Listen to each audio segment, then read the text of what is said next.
Assalamualaikum warahmatullahi wabarakatuh. Saya sedang bersama dengan senior saya, kakak kelas saya di Mesir, Al-Mukarram, Ustadz Dr. Damanhur Abbas. Nikmati kajian-kajian tausiah beliau yang bergizi, berkualitas di channel Ustadz Damanhur Abbas. Jangan lupa tonton, subscribe, like, share, and comment. Assalamualaikum warahmatullahi wabarakatuh.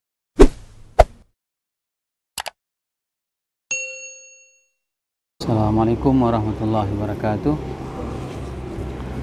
Alhamdulillah Rabbil alamin wa bihi nasta'in ala umurud dunya waddin. Asyhadu an la ilaha illallah lahu da'watul haq harisun 'alaiha wa aujaba tabsyiri biha wal takum minkum ummatun yad'una ilal khair wa ya'muruna bil ma'ruf wa yanhauna 'anil munkar wa ulaika humul muflihun. Asyhadu anna Muhammadan 'abduhu wa rasuluhu ballagha risalah wa adda al-amanah ونصح الأمة وكشف الغمة حتى أتانا اليقين ليلها كنهارها لا يزيغ عنها إلا هالك.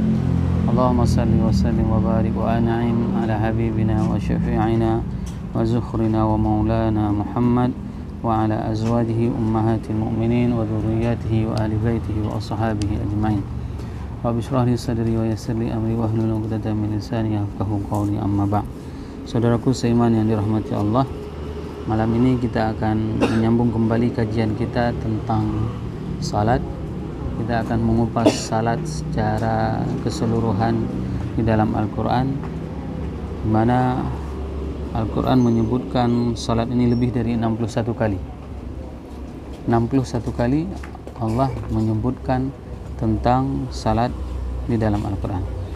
Pertemuan kita sebelumnya kita telah membahas tentang kita disuruh oleh Allah untuk meminta pertolongan, ya, untuk berlindung dari kesabaran dan dari salat. Ini ada hubungan yang sangat erat. Pada saat seseorang mengalami goncangan, maka dia harus mengupayakan dirinya itu untuk bersabar. Ini yang pertama. Dan yang kedua, pada saat dia terjadi goncangan apapun, pada saat dia mengalami permasalahan apapun, yang kedua yang harus dia lakukan itu adalah salat. Karena itulah yang akan membuat dia itu akan bisa tenang kembali. Dalam bahasa lain, Bilal itu diingatkan oleh Rasul pada saat sudah lelah, maka relaksisasinya itu dengan salat. Kata Rasul kepada Bilal, ayo Bilal kita relax. Relaxnya dengan salat. Sehingga hari ini secara medis banyak ajaran-ajaran yang berupaya menciptakan sebuah gerakan-gerakan tersebut mau menyeimbangi salat. Sebenarnya itu tidak akan pernah seimbang. Contoh misalnya meditasi, yoga, ya, apapun kegiatan yang dilakukan oleh manusia untuk menciptakan ketenangan, maka itu tidak akan pernah setenang seseorang itu bisa salat. Itu dahsyatnya salat. Nah, yang menjadi permasalahan, kenapa misalnya lagi marah pas salat tambah marah? Berarti ada yang nggak betul dengan salatnya. Nah, kalau seandainya lagi susah pas salat tambah susah, berarti ada yang nggak benar dengan salatnya. Nah, banyak di antara kita menjadikan salat itu adalah sebagai tempat solusi. Solusinya adalah solusi dunia. Misalnya kehilangan kunci motor, ya kan?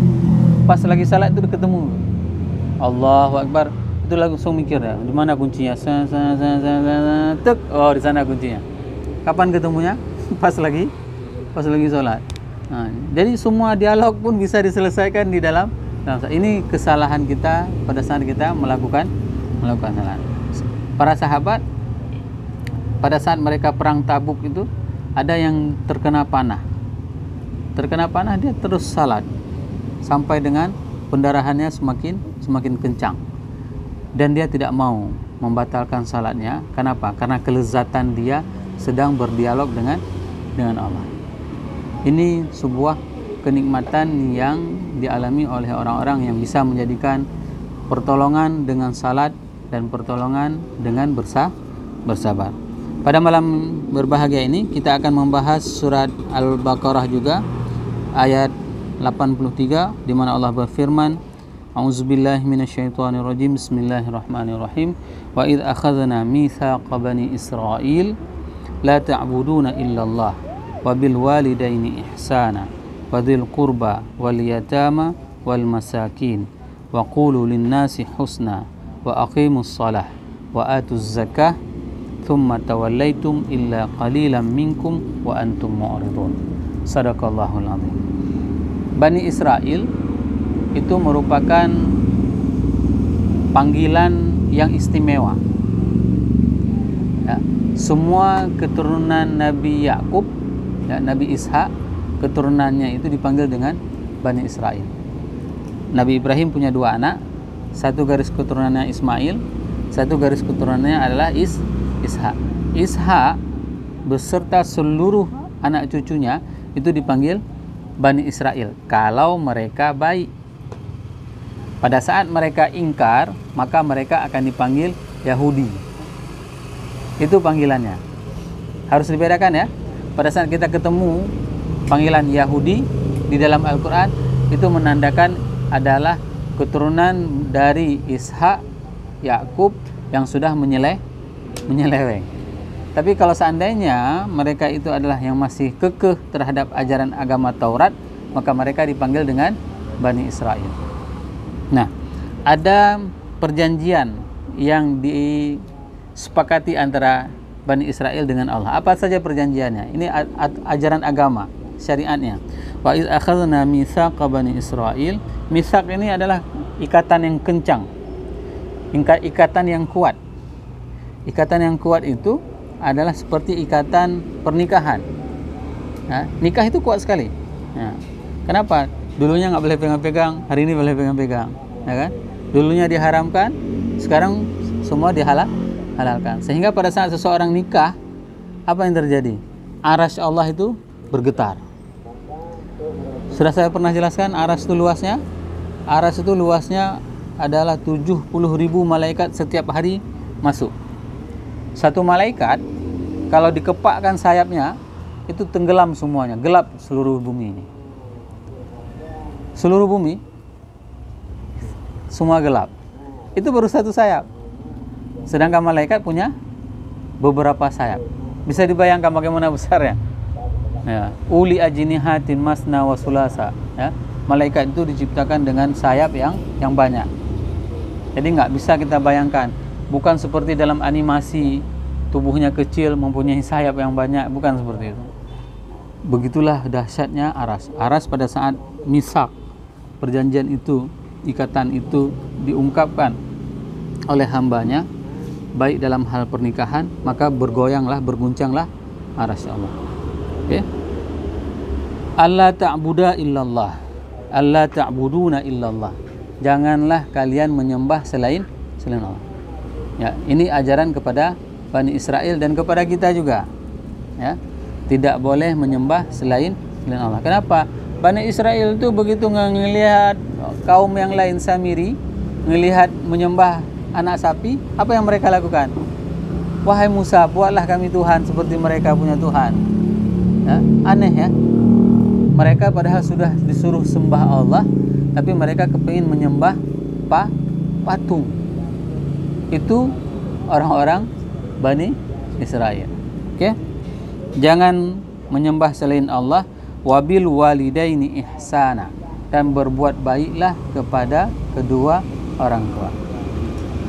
Berbuat baik kepada kedua orang tua itu adalah surga yang paling terdekat di dalam rumah tangga kita.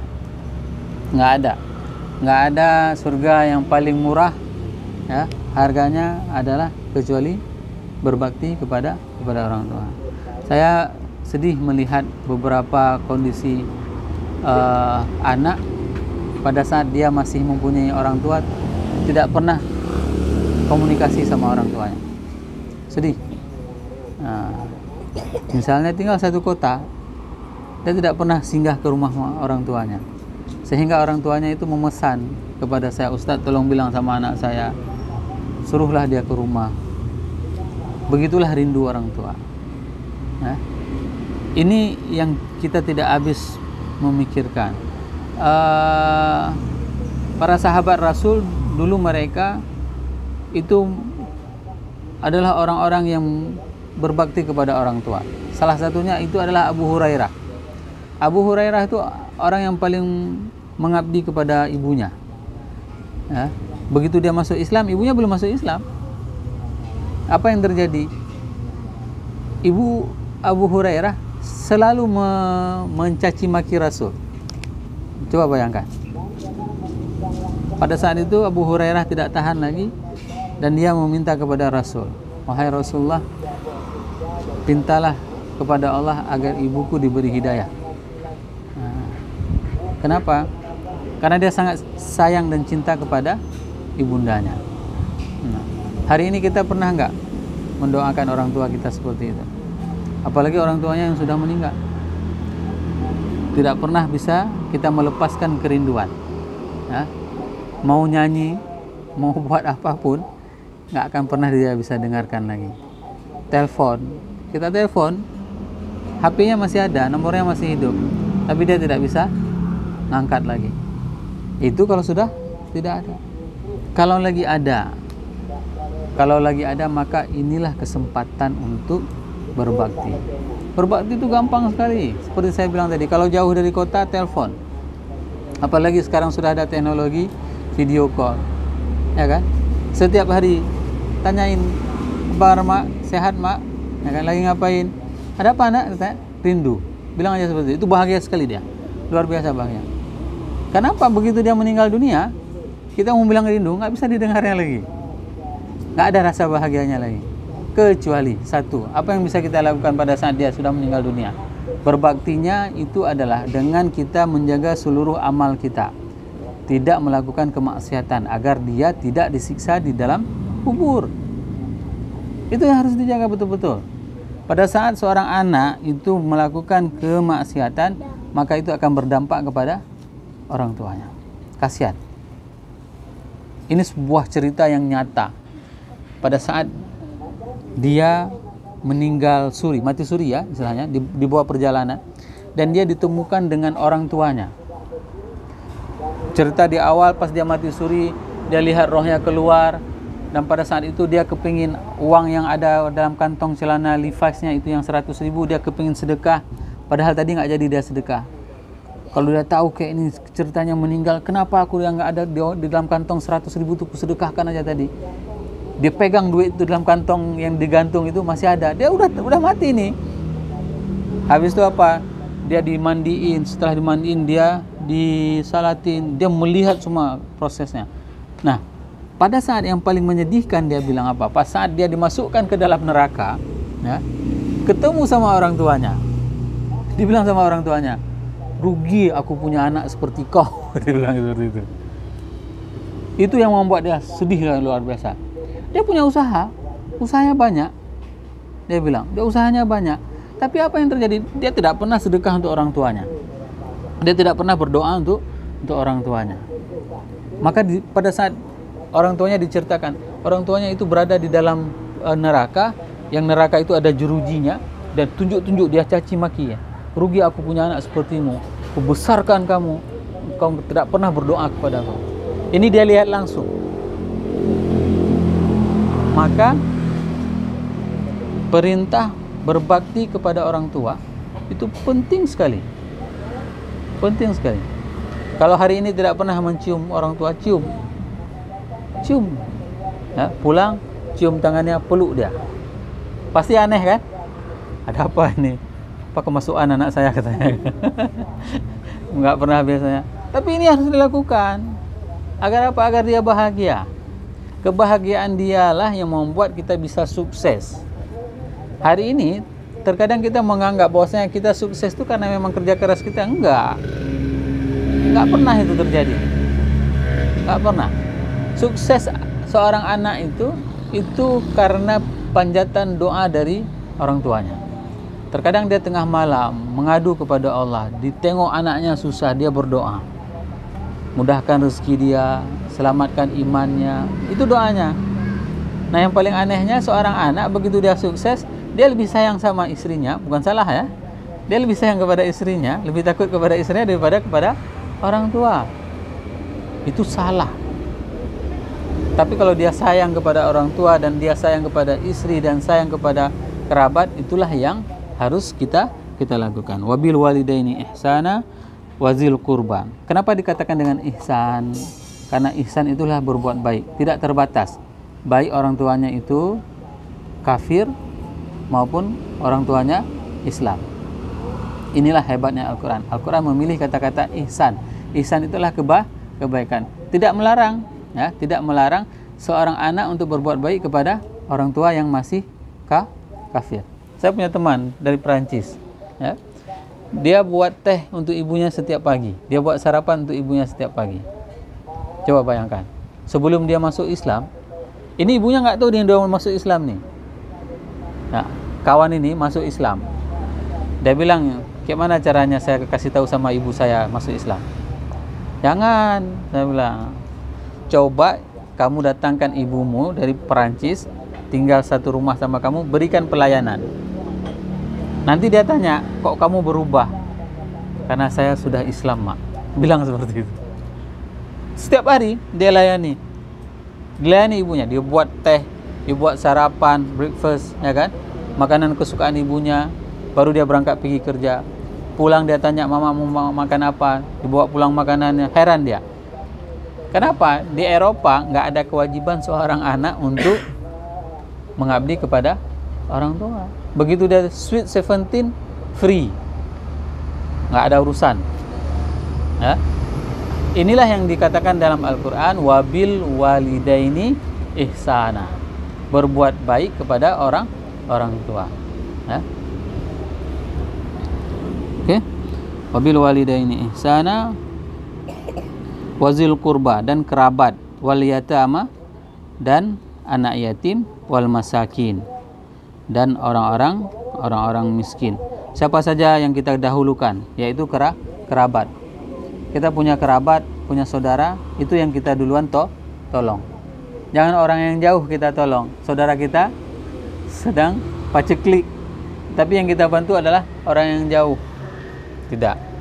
Rentetannya orang tua, kerabat, setelah kerabat siapa? Anak yatim dan orang miskin. Ya, itu rentetannya. Ada kerabat kita, katakanlah abang kita atau adik kita atau kakak kita itu yatim, maka itu yang kita dahulukan. Kerabat, yatim, itu adalah tanggung jawab kita. Apalagi tambah mereka itu miskin, berarti kompleks, ya. Punya saudara yang sudah meninggal, punya anak, ya kan? Itu yang harus menjadi tanggungan kita, ya. Daripada nikah lain, lebih bagus pelihara anak yatim saudara, ya. Ya. Wa qulu linnasi husna, dan hendaklah berkata baik kepada manusia. Ini yang sudah bergeser jauh sekali, berkata baik ini. Apalagi di generasi Z sekarang, ya, katanya, ya. Bukan lagi generasi milenial, ya.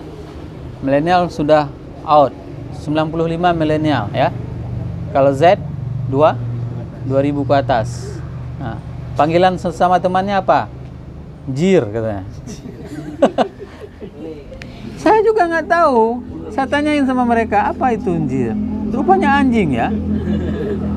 Hah? Itu rupanya. Jadi apa namanya? Wa qulu linnasi husna itu tidak diterapkan. Nah, apalagi misalnya di kampus saya mendengarkan panggilan mereka sesama teman. Dia panggilnya seperti di kebun binatang, ya. Nyet, katanya, kan. Jadi itu kan bukan karakter umat Islam. Padahal itu ajaran. Berucap baik itu adalah ajaran. Jadi nggak ada istilah misalnya seperti ini. Oh, Ustadz, saya walaupun kasar tapi hati saya baik. Nggak ada. Itu nggak ada istilah seperti itu. Walaupun saya maki-maki tapi hati saya lembut. Nggak ada itu. Kenapa? Karena Islam mengajarkan yang benar. Yang benar itu apa? Mengatakan yang baik. Nah, berkata yang baik itu, ya, sebaik-baik mukmin itu adalah tarku ma la ya'ni. Apa tarku ma la ya'ni? dia mengabaikan apa yang tidak penting. Itu gampang sekali kalau kita udah udah mempunyai prinsip hidup seperti itu plong. Tarku ma la ya'ni. Contoh misalnya, kok bisa dia kaya ya? Nggak usah. This is not your business. Ya. Bukan urusan kita. Oh, dia kaya, alhamdulillah. Nah, kok bisa dia semaksiat itu orangnya ya? Emang urusan kamu? Paham maksudnya? Nah, jadi itu kita meninggalkan semua yang bukan urusan kita. Maka saya ingin menasihati diri dan saudara-saudara sekalian. Pas kita misalnya lagi sembahyang subuh, pergi sembahyang subuh, anak-anak muda ini kan baru pulang ini. Saya pulang dia, ngebut dia pagi sama kawan-kawannya, ya kan, cerita game, ya kan. Apa yang terbayang? Apa yang terbayang dan terbesit dalam hati kita apa? Waktu kita melihat ada segerombolan anak muda baru pulang dari kafe subuh dan kita mau pergi salat. Apa yang terbayang? Langsung dibisik sama setan. Lihat, kau orang yang alim. Subuh udah ke masjid. Anak-anak ini semuanya neraka. Itu hebatnya iblis. Dia buat kita itu lebih daripada orang lain. Sehingga apa? Sehingga orang-orang yang sudah mau taat itu akan terus digoda. Digodanya dengan apa? Dengan bangga. Dengan bangga amal saleh. Nah, jangan pula ini alasan ya. Alasan untuk kita tidak mau salat, ya. Kenapa? Wa qulu linnasi husna, dan berkata baik kepada manusia. Setelah itu Allah melanjutkan wa aqimus shalah, dan tegakkanlah salat. Tegakkan itu apa? Pergi salat ke masjid. Itu orang laki-laki. Jangan ada alasan, saya Ustaz malas salat ke masjid. Kenapa? Nanti dibilang so alim. Nanti saya ria, nanti saya sombong. Itu yang harus dihilangkan semuanya. Saya nggak mau salat ke masjid Ustaz, nanti terkesan pamer. Nggak ada itu. Itu sebenarnya malas saja. Nah, maka pada saat kita memahami ayat ini memesankan kepada kita wa aqimus shalah, dirikan salat. Dirikan salat itu bukan di rumah. Dirikan salat itu di masjid, ya, berjamaah. Nah, hebatnya ajaran agama Islam, kalau umat Nabi Musa, Bani Israel, mereka harus salat di tempat khusus, namanya sinagong, ya. Kalau tidak ke sinagong, tidak sah salatnya. Itu syariat umat Nabi Musa. Mereka harus beribadah salat di tempat rumah ibadah. Beda sama kita. Kita itu boleh salat di mana saja. Di atas bumi Allah itu suci. Ya, di mana saja. Jadi tidak ada alasan pakaian saya kotor Ustaz, nggak ada alasan. Apalagi orang pergi ke sawah. Pada saat kita menanyakan orang pergi ke sawah, kenapa tidak salat? Ada lumpur. Lumpur itu bukan najis. Seseorang yang dia salat dan dia punya punya pakaiannya itu terkena tanah, nggak apa-apa. Itu tidak dinamakan dengan najis, boleh salat. Nah, saya sangat tertarik dengan spirit keimanan orang-orang di Mesir. Ya, di awal saya datang ke Mesir, kami pas salat itu pertama ngelihat orang yang lagi kerja ngecat bangunan. Tiba-tiba pas waktu azan dia berhenti, ya kan? Dia ganti pakaian yang awalnya tadi dengan pakaian yang lain. Pakaiannya biasa aja. Bukan pakaian yang ganteng lah, ya. Biasa aja. Dia jadi imam. Apa yang terbesit? Kok bisa orang ini jadi imam ya? Kok nggak saya aja ya? Nah, seperti itu. Tahu ternyata yang ngecat tadi itu adalah doktor. Hafal Quran 30 juz, ya. Dan dia bekerja hanya sebagai part time, sebagai pekerjaan sampingan. Begitu waktu azan, dia hentikan semua aktivitasnya dan dia salat. Begitu mereka menghargai waktu. Dan di Mesir banyak sekali restoran-restoran itu yang menerapkan sistem seperti itu. Misalnya kafe ini, begitu azan Isya, yang boleh tinggal cuman kasir wanita yang boleh tinggal, yang lain semuanya prepare sembahyang. Jadi yang salat itu semua staf karyawan sembahyang. Ada yang nanti yang terakhir, kalau kasir laki satu orang, itu yang akan terakhir sekali yang akan salat. Kapan dia salat? Di rakaat terakhir.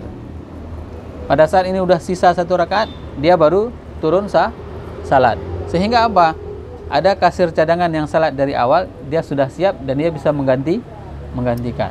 Jadi dibagi memang dua shift, ya. Shift dua sub pertama misalnya seperti itu adalah karyawan yang akan masuk awal. Dan karyawan dua sub terakhir itu adalah karyawan yang akan terlambat. Dibagi seperti itu sehingga mereka 5 waktu salatnya berjamaah. Indah sekali. Kalau seandainya Rian punya usaha, bisa menerapkan sistem seperti ini. Kenapa? Ini tanggung jawab nanti di hadapan Allah nanti hari akhirat. Kalau misalnya Rian buat usaha ini, buat usaha itu, tapi karyawannya tidak salat, yang ditanya Rian sebagai ownernya, lu udah ngerjain orang, kasih gaji untuk orang, pernah nggak lu suruh untuk salat? Itu ditanyain, ya. Jadi bukan hanya sekedar memberikan income, tapi kita ini semua akan diminta tanggung jawab. Kenapa? Karena setiap kita adalah pimpinan di tempat kita masing-masing. Yang kedua, wa'atuz zakah, dan keluarkanlah zakat. Ini selalu beriringan, ya. Saya menghitung lebih dari 12 kali salat digandeng dengan zakat. Zakat itu apa?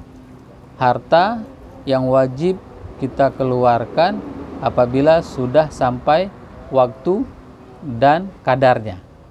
Ya, kadarnya berapa? 85 gram emas. Waktunya berapa? 1 tahun. Ya.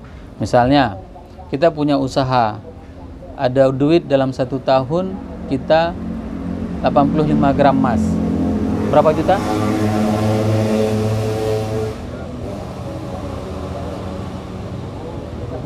Hah? 1 gram berapa? Berapa? 950. Ini nampak nih nggak pernah beli emas kita nih. 900 kali 85. 80 juta, ya. Ada uang 1 tahun 80 juta dari usaha kafe ini, maka keluarkan zakatnya kali 0,025 dan laba. Dari laba. Kalau ada 80 juta, maka 2 juta itu zakat yang harus kita keluarkan. Pertanyaan, apakah ini semua pendapatan? Iya. Kenapa iya? Kan itu kan? Kalau seandainya orang yang pergi ke sawah, ya, pergi ke sawah itu berapa bulan? 3 bulan. Dia punya pendapatan berapa? 1.500 kilo padi. Ya, kita hitung 1.500 kilo padi kali berapa 1 kilo padi? 500 perak ya, paling mahal ya. Betul? 5.000 ya? 5.000 ya. Orang BPS dapat tahu dia. 7.500.000 3 bulan. Itu sudah kena zakat kali 0,05. Ya, 375.000. Ya. Itu mereka 3 bulan mengeluarkan zakat. Berarti kan kalau 7 juta kan pendapatan per bulannya kan 1 juta sekian, 2 juta sekian ya. Nah, kalau seandainya kita punya pendapatan 2 juta laba dalam 1 bulan, sisihkan terus, ya, sisihkan 2,55%. Kenapa? Karena disinilah letak ketaatan kita sama Allah. Kalau kita tidak mau menyisihkan, nanti itu akan membuat hati kita itu cinta terhadap dunia. Nggak percaya? Begitu dapat duit, kumpulin, ya kan? Kumpulin, ini mau nambah aset inilah. Lupa zakat, lupa sedekah. Apa yang terjadi? Allah tegur. Itu kalau masih sayang sama kita, ditegur dengan baik-baik. Misalnya dibuat kita sakit, ya. Ada yang lebih parah lagi, ya. Dibuat memang cedera misalnya. Itu yang lebih bahaya, sehingga tidak bisa lagi cari rezeki. Banyak kejadiannya. Salah seorang ibu yang konsul kepada saya, ya, dia ceritakan, "Ustaz, saya setiap tahun itu keluar darah, mimisan. Setiap tahun keluar darah mimisan." Saya tanya, "Ibu punya aset apa yang nggak dikeluarkan?" Saya tanya, "Ibu ada sedekah?" "Ada, banyak sedekahnya." Memang banyak sedekah dia. Saya tanya lagi, "Ada bayar zakat?" "Ada." Kalau dia sadar, "Kalau sawit ada zakatnya Ustaz?" "Ada," saya bilang. "Luas kebun sawitnya?" "Luas, lumayan," dia bilang. Ibu hitung aja, berapa tahun nggak bayar, ibu cicil, ya. Dibayarnya zakat itu dicicilnya, ya, cicilnya. Pas ketemu lagi apa disampaikan?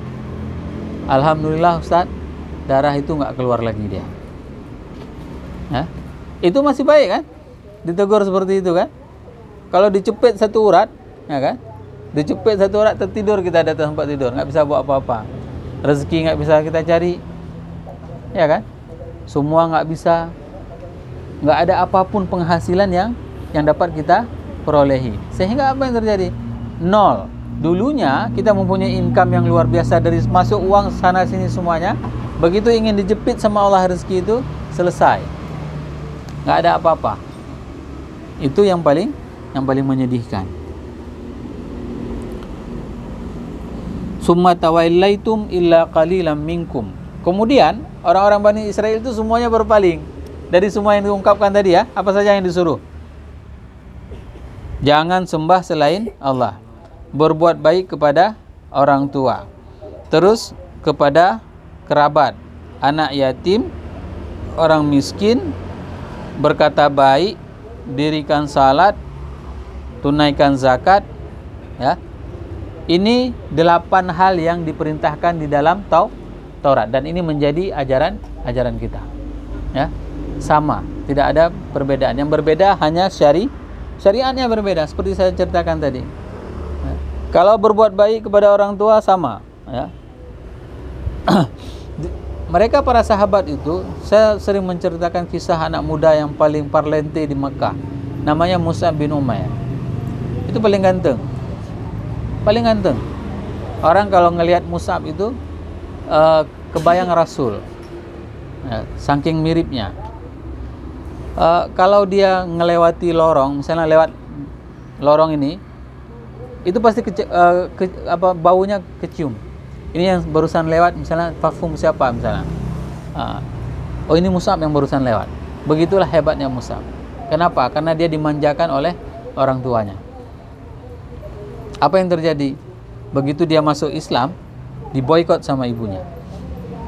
Diboikot. Semua nggak diberikan lagi. Semua nggak dikasih sama ibunya. Kecuali dia hanya ada satu pakaian, ya.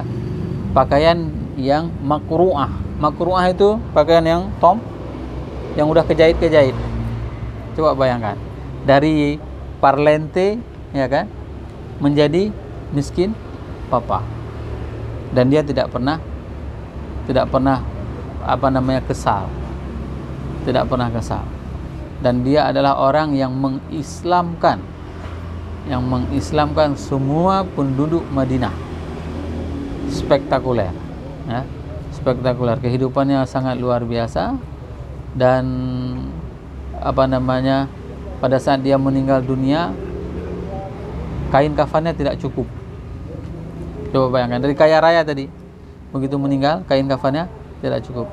Begitu ditarik ke atas, nampak kaki. Begitu ditarik ke bawah, nampak kepala. Sampai Rasul menangis.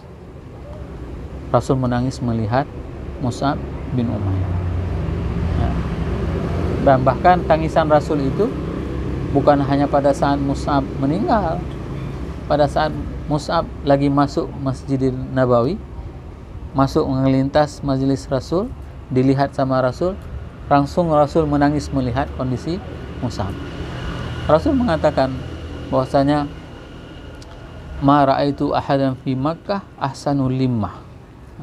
Enggak ada orang yang paling bagus perawakannya di Mekah kecuali Mus'ab bin Umair. Perawakan bisa dibayangkan, anak muda ganteng gagah, ya, itu kondisinya. Tapi pada saat dia masuk ke Masjid Nabawi itu pakaiannya lusuh, ya, sudah berbulu dan penuh dengan tempelan. Hari ini kita nggak ada pakaian kita seperti itu. Paling banter, ya, apa kerah kita itu yang sudah lusuh, kerah lusuh.